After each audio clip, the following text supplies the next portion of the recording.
ওই সাপুরিয়াও হাঁটতে হাঁটতে তার গ্রাম থেকে ওই জঙ্গলের কাছে আস্তে আস্তে করে যাইতে থাকে।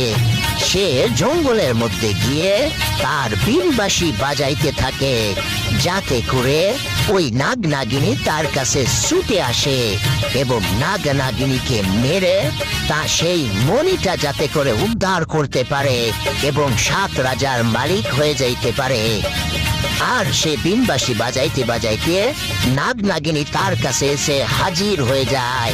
আর সে বীণবাঁশি বাজাইতেই থাকে, বীণবাঁশি বাজাইতেই থাকে।